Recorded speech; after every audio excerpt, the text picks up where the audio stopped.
وقت کیا ہے؟ وقت اللہ تعالیٰ کی امانت ہے جس کا ایک لمحہ بھی ضائع کرنا مجرمانہ خیانت ہے۔ وقت ایک ایسا پرندہ ہے جو ایک بار اڑ جائے تو واپس نہیں آتا۔ بے شک وقت سے زیادہ قیمتی کوئی شے نہیں۔ اگر آپ کے پاس وقت ہے تو زندگی ہے، اور اگر وقت نہیں تو زندگی نہیں۔ وقت انتہائی قیمتی ہے۔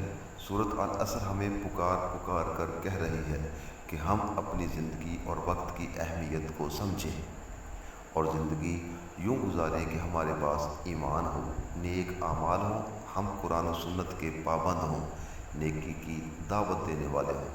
اگر ہم ایسا کرنے میں کامیاب ہو گئے تو انشاءاللہ ہمارا شمار بھی ان لوگوں میں ہوگا جو اللہ تعالیٰ کے فضل و کرم سے محروم نہیں ہوں گے۔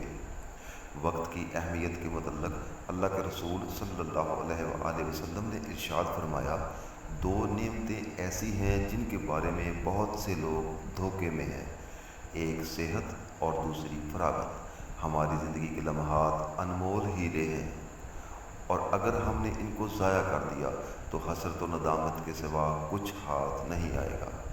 ہمیں چاہیے کہ وقت کی قدر کریں، کیونکہ اگر یہ ضائع ہو گیا تو دوبارہ نہیں مل سکتا، اور اگر دولت ضائع ہو گئی تو دوبارہ مل سکتی ہے۔ وقت ایک ایسی دولت ہے جس کے درست استعمال سے انسان بلندیوں پر پہنچ سکتا ہے، جبکہ غلط استعمال پستیوں میں لے جاتا ہے۔ وقت کو کھا جانے والے آلات میں موبائل اور اس میں موجود ہزاروں اپلیکیشنز ہیں، لہذا موبائل فونز استعمال ضرور کریں مگر احتیاط اور میانہ روی سے۔ اللہ تعالی ہم سب کو ہدایت عطا فرمائے اور خاتمہ کلمہ توحید کے ساتھ ایمان پر فرمائے۔ آمین ثم آمین۔